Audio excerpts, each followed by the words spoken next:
Part 11. Ayla, can I ask you a question? Napatingin ako kay Jared nang magsalita ito. Nakangiti ito kaya ngumiti ako pabalik. Sure, tango ko. Hinintay ko ang magiging katanungan niya ngunit ilang segundo na ang lumipas ay hindi na ito nagsalita. Siguro ay nakalimutan niya kung ano ang itatanong niya, at hindi ko na siya kinulit tungkol doon. Kaya mo ba ako ni-reject noon dahil kay Chino? Muli akong napatingin sa lalaking katabi ko nang magsalita ulit ito. At hindi ko masyadong inasahan iyong tanong niyang iyon kaya medyo nagulat ako. Kinagat ko ang ibabang labi ko at marahang tumango. Hindi ko na kailangang magsinungaling dahil matagal naman na. Alam na rin Norman niya panigurado kaya bakit ko pa itatanggi. Tumitig ito sa akin saka tumango-tango. Hinintay ko pa ang sasabihin niya o kung may gusto pa siyang itanong habang nakatitig rin sa kanya ngunit hindi na iyon nasundan pa. Sorry, wika ko. Umiling naman ito sa katipid na ngumiti sa akin. You still good? Hinihingal na tanong ng isang tinig kaya mabilis kong itinuon ang atensyon ko sa kanya. Yeah, sagot ni Ira habang nakangiti kay Chino. Tumango si Chino at gumanti rin ng ngiti. Hinintay ko siyang tumingin sa gawi ko ngunit hindi niya iyon ginawa. Kinuha niya ang damit niya na nakasabit sa sandala ng upuan saka ginawang pamunas sa mukha niya. Maya-maya pa ay nagpaalam na si Jared na uuwi na. Hinatid namin siyang dalawa ni Yusuf sa kung saan nakaparada ang sasakyan niya. Pagbalik namin kung nasaan ang mga kasama namin ay nakita naming nakababad na silang lahat sa pool habang may pare-parehong hawak na baso na may lamang alak. Wala nang natirang tao sa harapan ng mesa dahil napili nilang sa may pool ituloy ang pagsasaya at pag-inom nila. Bahagyang kumunat ang noo ko nang hindi ko makita ang mukha ni Chino sa mga taong nasa swimming pool. Gusto ko sanang magtanong sa kanila ngunit pinigilan ko ang sarili ko. Dito ka na, Ayla, tawag sa akin ni Diana at itinaas ang hawak na champagne flute, magpapalit muna ako.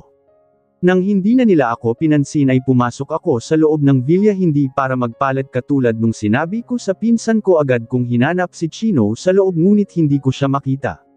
Bahagyang kumabog ang dibdib ko nang maisip na baka nasa kwarto na iyon kahit na kumakabog ang dibdib ko ay nagawa ko pa ring humakbang sa hagdan pataas at magtungo sa tapat ng kwarto nila na alam kong tutuluyan nila. Ilang beses kong pinag-isipan kung kakatok ba ako sa saradong pintuan o hindi hanggang sa makita ko ang sarili kong kamay na kumakatok na, "It's not locked," rinig kong wika niya mula sa loob. Kinagat ko ang ibabang labi ko at nanginginig na pinahit ang doorknob para mabuksan ang pintuan. Bakit ba ako kinakabahan? At bakit ko ba siya naisip ang sundan dito? Bahagya akong sumilip sa loob at nakita siyang nakaupo sa isa sa mga kama. Nakahilig ang likuran nito sa headboard habang nakalingon sa gawi ko. Wala pa rin siyang suot na damit pang itaas at hindi ko alam kung hindi ba siya nilalamig dahil bukas ang aircon. Are you going to sleep? Aren't you gonna join them for a swim?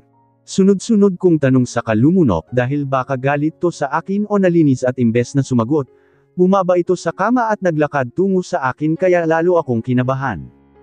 Mabilis kong isinarado ang pintuan at aalis na sana para iwanan siya pero hindi na ako nakakilos nang marinig ko ang muling pagbukas ng pinto. I just came here to check on you, pahayag ko sa kapilit na ngumiti nang tumingin ako sa kanya.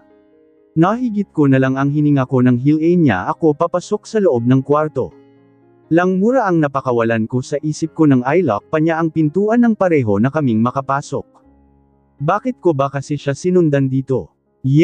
Kumunat ang noo ko habang nakatingin sa kanya. Just check on me. At parang nagdederman pa ito ng ibang rason kung bakit ako pumunta dito, ma'am. Wala ka na sa baba, tumatango kong sagot. I already let you be with God knows who, so I think it is my turn now to be with you. Itinagilad nito ang ulo niya habang may nakakalokong ngisi sa mga labi. Di dito, yutal kong tanong at inilibot ang tingin sa buong kwarto. Ibinaling ko ang ulo ko sa kanya at may pagtatakang tiningnan siya dahil sa mahina nitong pagtawa. Well, yes, so we can also talk about US. Binigyan niya ng diin ang huling salita. Or do you want to talk about US in front of your siblings? Our cousins. Friends. I'm fine with that. Let's go. Bago pa ako makapagsalita ay mabilis na niyang nahawakan ang kamay ko. Kumalampag ang dibdib ko nang humawak ito sa handle ng pintuan at akmang bubuksan na iyon.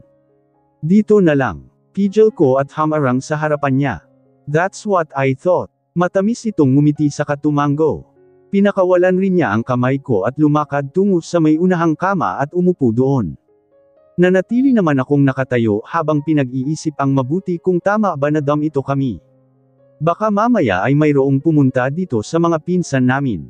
O di kaya ay may maghanap sa akin o sa kanya. Huminga ako ng malalim at pinilit na maging komportable na kaming dalawa lang dito sa loob ng kwarto. Sandali lang naman siguro kaming mag-uusap dito. Lumakad ako patungo sa kanya at umupo sa tabi niya. Binalot kami ng katahimikan habang pinakikiramdaman ang isa't isa. Ramdam ko rin ang titig niya sa akin kahit na nakatingin ako sa unahan. Wala kang regalo sa akin ngayon, Pagbasag ko sa katahimikan na namayani sa aming dalawa. Hindi ko rin naman alam ang sasabihin ko. Ayoko rin namang umpisahan ang usapan tungkol sa aming dalawa dahil hindi ko alam kung papaano. Mukhang wala rin siyang balak na magsalita. O baka kino-construct niya muna sa isip niya ang sasabihin niya.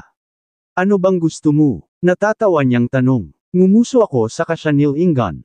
Kung ano yung gusto mong ibigay.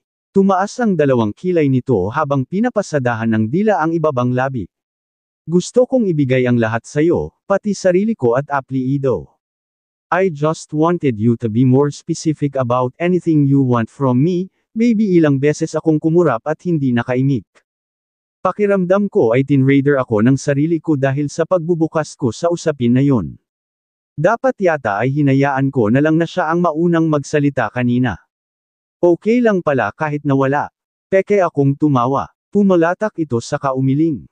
Can we now put a label on our relationship?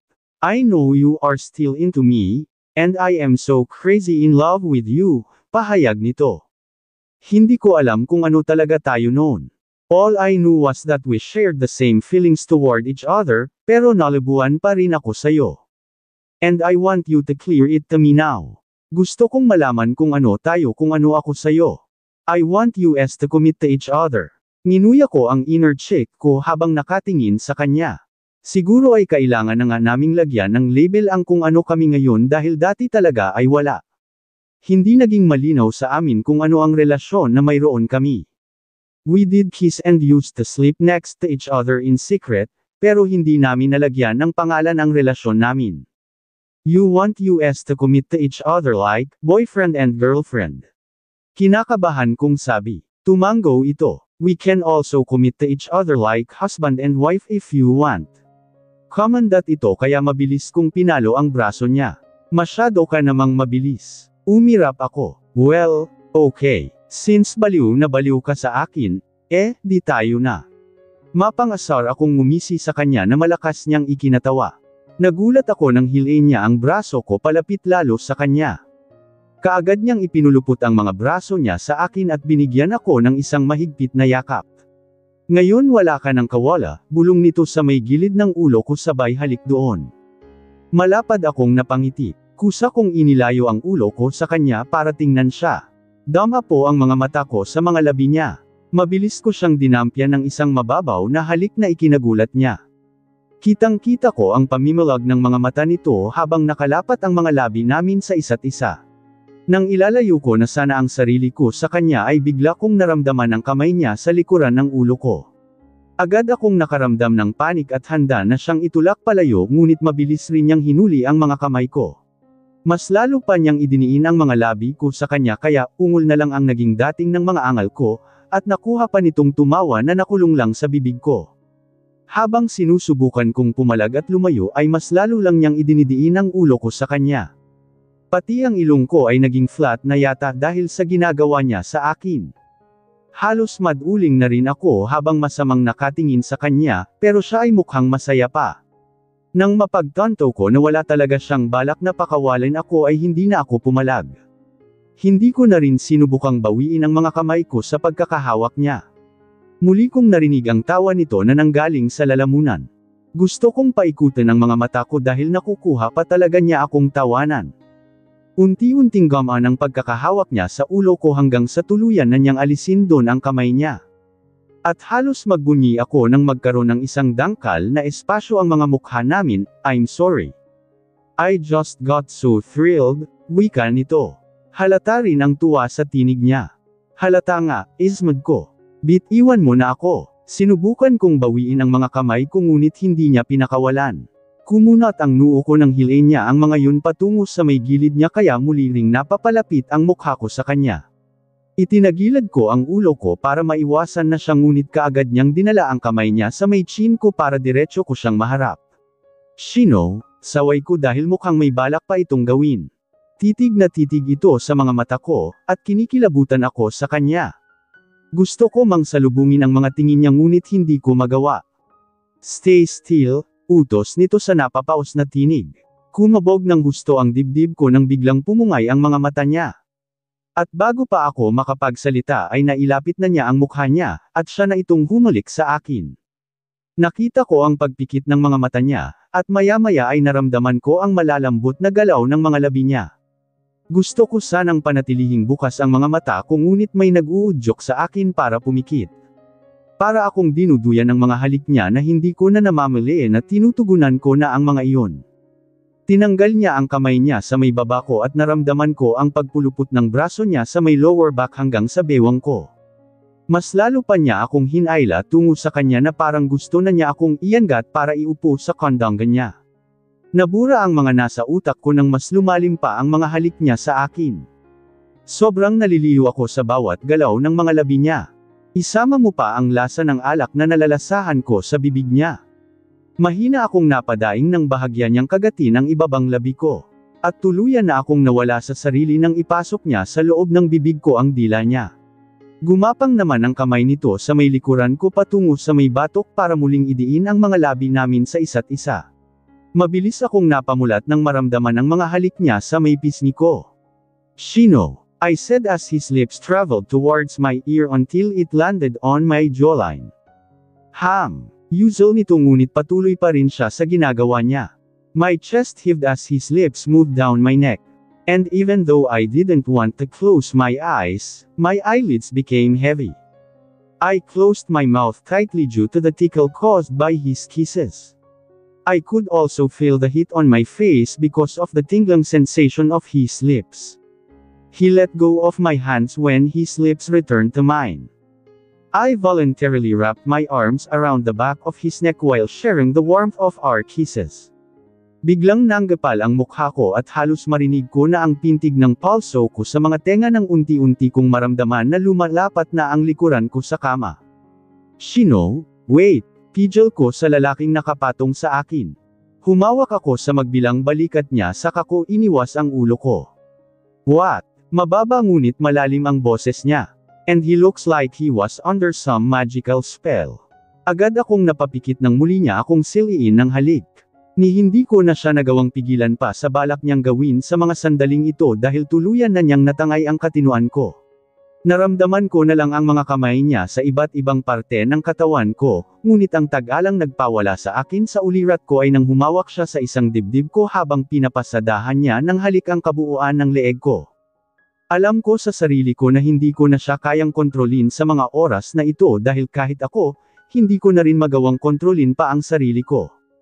Alam ko kung saan kami papunta sa ginagawa naming ito ngunit wala akong maramdamang pagtutol sa sarili ko.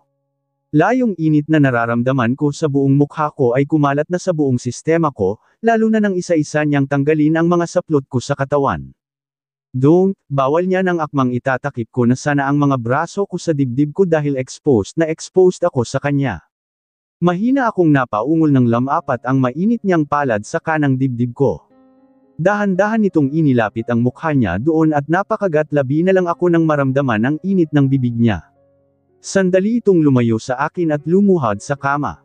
Mabilis kong ipinikit ang mga mata ko nang mapagtanto na huhuberan na niya ang shorts na suot nito.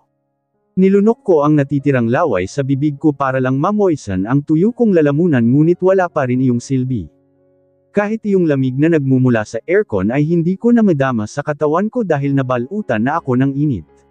Mariin kong kinagat ang ibabang labi ko nang marahang ipinaghiwalay ni Chino ang mga hita ko at pamwesto sa pagitan ko. Pakiramdam ko ay tumalo na sa bibig ko ang puso ko dahil sa lakas ng kabog nito nang may maramdaman akong bagay sa ibaba ko. Are you sure about this? Baka mahuli tayo dito, kinakabahang bulong ko sa may tenga niya nang muli itong pamatong sa akin. Don't worry, I locked the door. Dinampyan niya ng isang halik ang kabilang pisngi ko. You want to do it with me, don't you? Para itong humihingi ng permiso. Iniyakap ko ang mga braso ko sa batok niya at marahang tumango. Alam kong naramdaman niya iyon dahil muli siyang humulik sa pisngi ko. What's wrong? Tanong ko habang nakatingin sa mukha niya. Kagat-kagat pa nito ang ibaba niyang labi. I can't find it. Usual nito ng pakawalan ang ibabang labi. Halata na rin sa tinig niya na nahihirapan at nadi-disappoint na siya. Bahagyang kumunat ang noo ko sa pagtataka. Alin ang hindi niya mahanap? Matagal akong tumitig sa kanya habang siya naman ay sinusubukan pa ring hanapin ang kung ano sa ibaba ko.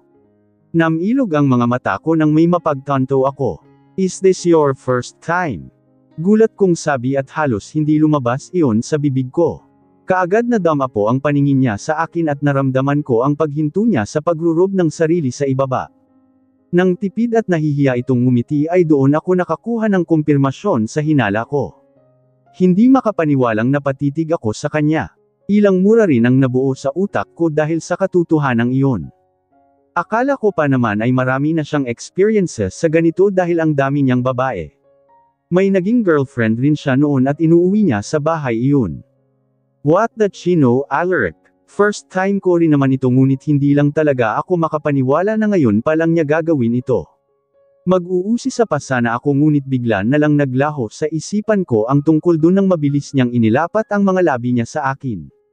Napasinghap na lang rin ako at mahigpit na napakapit sa kanya nang unti-unti kong maramdaman ang pagpasok niya. Ilang mura rin ang nasambit nito dahil siguro nahihirapan siya. Halos bumaon ang mga kuko ko sa likuran niya nang maramdaman ko ang hapdi sa ibabang parte ng katawan ko, layong mga daing na gusto kong ilabas ay nakulong na lang sa bibig niya. Mariin akong napapikit at mahinang napahikbi sa bibig niya nang tuluyan na siyang makapasok sa loob ko. Hey, did I hurt you? Paus niyang tanong at malalasahan mo ang pag-aalala sa tinig nito. Naramdaman ko ang pagtulo ng luha sa gilid ng ulo ko na kaagad niyang pinunasan. Tumango ako sa kanya dahil totoo-rage na saktan ako. Mahapdi at may kirot. Ilang beses itong humulik sa mga labi ko para siguro makalimutan ko ang sakit. Hindi rin siya gumalaw at nanatili lang kaming ganon. Move, Chino, mahinang utos ko nang maka-adjust ang katawan ko sa kanya. Are you sure? Paninigurado nito. Banayad akong tumango. Binasa niya ang ibaba niyang labi sa kakinagat. Pumikit ako at dinama ang banayad niyang galaw sa ibaba ko. Napapamura pa ito kung minsan. Unti-unti na ring nawala ang hapdi dahil napalitan iyon ng kakaibang pakiramdam. Parang nagliliyab sa init ang katawan ko habang gumagalaw siya sa ibabaw ko. Pareho ng magaspang ang paghinga naming dalawa, at panay ang kagat ko sa dila o di kaya ay sa ibabang labi ko para lang supilan ang mga ungol na gustong kumawala. Mas humigpit pa ang kapit ko sa batok ni Chino nang dahan-daang bumilis ang mga galaw nito. Wrap your legs around my waist now, hinihingal nitong utos nang umangat ito sa akin. At dala ng kakaibang sensasyong nararadaman ko ay sinunod ako ang gusto niya. Kinuha niya ang isa kong kamay at dinala sa taas ng ulo ko. Ganon rin ang ginawa niya sa isa pa, at hindi ko na napigilan ang magpakawala ng mga ungol nang muli pang bumilis ang mga galaw niya. Agad naman niyang ikinulong ang bibig ko sa mga labi niya kaya pati yung mga mahihina niyang mura at ungol na galing sa lalamunan ay nakukulong rin sa bibig ko. Gusto ko siyang itulak palayo nang maramdaman ko ang kakaibang pressure sa may puson ko ngunit hindi ko magawa dahil hawak-hawak niya ang mga kamay ko. I let out a long and loud moan when I felt an explosion inside me. I felt like I was shattering into tiny million pieces. Mas bumilis naman ang mga galaw ni Chino hanggang sa naramdaman ko sa loob ko ang mainit na bagay na parang pinuno ako.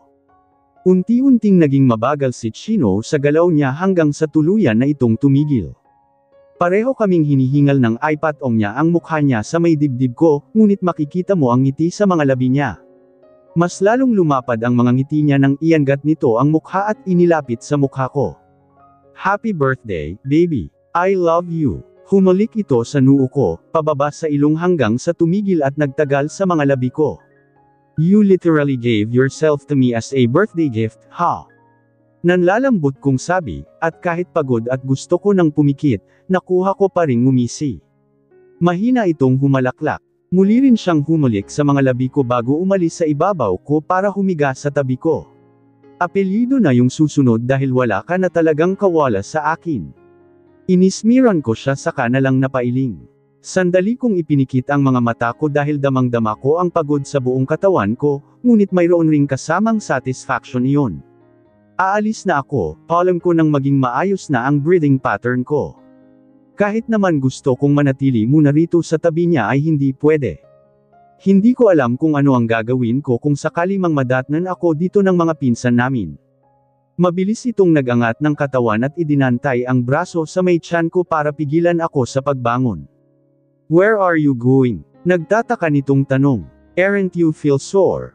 Tired? I do feel sore, tugon ko. But I have to leave. Madatnan pa ako ng iba dito. So, aniya, anong so? Ayokong madatnan nila ako dito, no? Pagtataray ko. Inalis ko ang kamay niya at umupo sa kama. Kinagat ko ang ibabang labi ko nang makaramdam ng konting kirot ngunit hindi ko na yun inalintana. Kinuha ko ang mga damit ko at isinuot.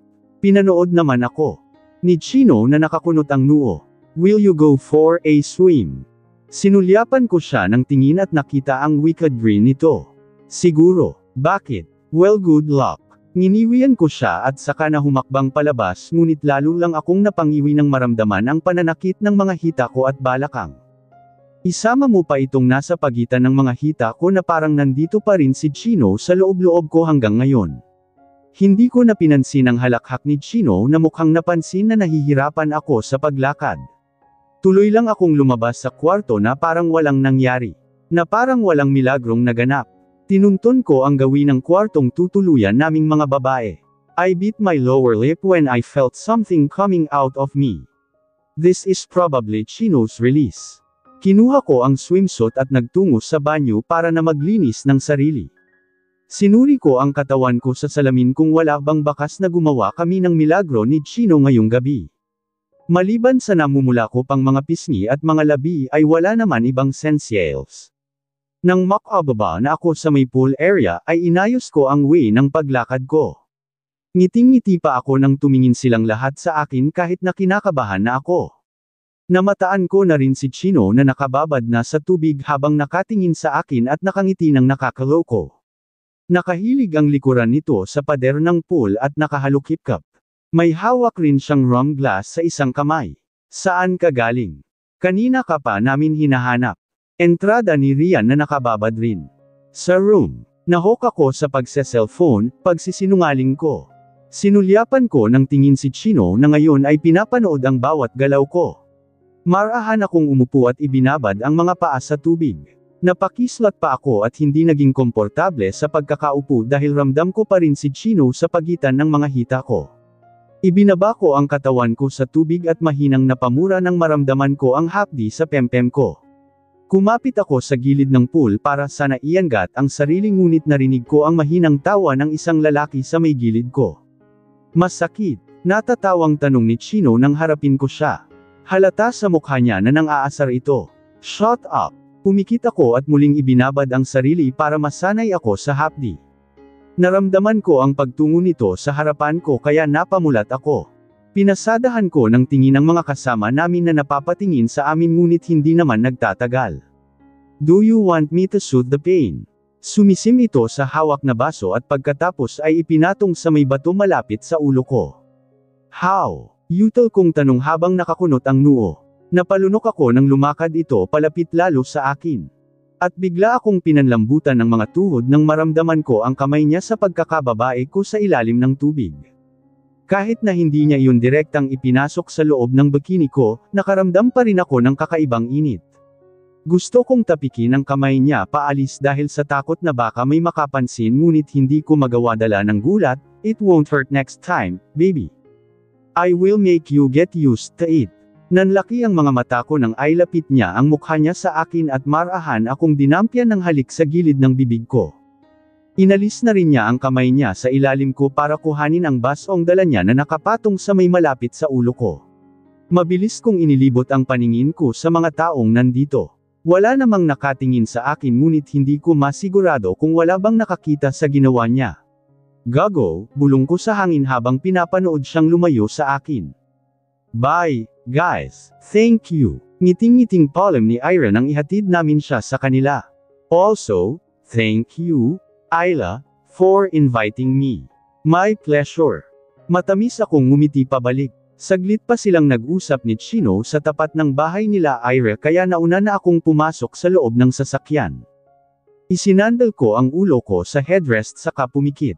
Hindi na ako makapaghintay na makauwi kami sa bahay para makapagpahinga na ako at makatulog ng maayos. Pwede pa sana kaming magstay doon sa resort hanggang mamayang 11 AM ngunit napagdesisyonan namin na magsiuwian na matapos naming makakain ng almusal. Wala na rin naman kaming gagawin dun, at nagsawa na ang mga kasama namin sa pagsuswimming kagabi. Hindi ko na alam kung anong oras sila natapos uminom kagabi dahil nauna na akong umakyat sa kanila sa kwarto. Hindi ko na kinaya yung pagod sa pag-entertain ko ng mga bisita, at yung pagod sa ginawa namin ni Chino. Hindi ko nga na-enjoy ang pagsuswimming. Pero kahit nauna akong pumasok sa villa sa kanila, hindi naman kaagad ako nakatulog dahil pabalik-balik sa utak yung kababalaghan na ginawa namin. Hindi rin ako makapaniwala sa sarili ko na nagawa ko yun dun. Ngayon pa nga lang talaga yata nagsisink in sa akin ang lahat. Ano kaya ang pumasok sa utak ko? Bakit parang napakabilis kong bumigay? At doon pa talaga, nakakahiya talaga kapag may nakaalam ng tungkol dun. Nakakatakot. Hindi ko na inabala ang sarili ko na tingnan pa si Chino nang maramdaman ko ang pagpasok niya dito sa loob ng sasakyan. Nanatili lang akong nakapikit kahit naramdam ko ang mga titig niya. Does it still hurt? Rinig kong tanong niya. Binuhay na rin niya ang makina. Iminulat ko ang mga mata ko ngunit hindi ako tumingin sa direksyon niya. Hindi ko na rin kailangang itanong kung anong masakit pa ang tinatanong niya dahil alam ko naman na. Hindi na masyado, tugon ko kahit na medyo nakakaramdam ako ng hiya. Nakita ko sa sulok ng mata ko ang pagtango nito. Hindi na rin siya muli pang nagsalita. Hindi na lang rin ako umimik kahit na may gusto akong itanong sa kanya. Ang aga nyo. Akala namin, mamaya pa kayo uuwi. Salubong sa amin ni Mommy na nasa may terrace kasama si Daddy. Nahihiya pa akong lumapit sa kanila at humulik. Nandito na naman yung pakiramdam na baka may mahalata sila sa aming dalawa ng panganay nilang anak. Nope, sagot lang ni Chino. Wala na rin kaming gagawin dun kaya umuwi na kami.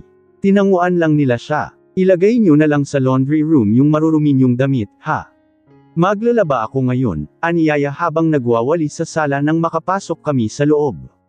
Bigla akong napahinto sa paglakad. Bahagya ring kumabog ang dibdib ko. Ako na po ang maglalaba ng sa akin, wika ko sa kangumiti. Kunot-noo namang lumingon sa akin si Chino na mukhang papunta na sa laundry room. Hindi, isama mo na roon para sabay-sabay na, pamimilit ni Yaya.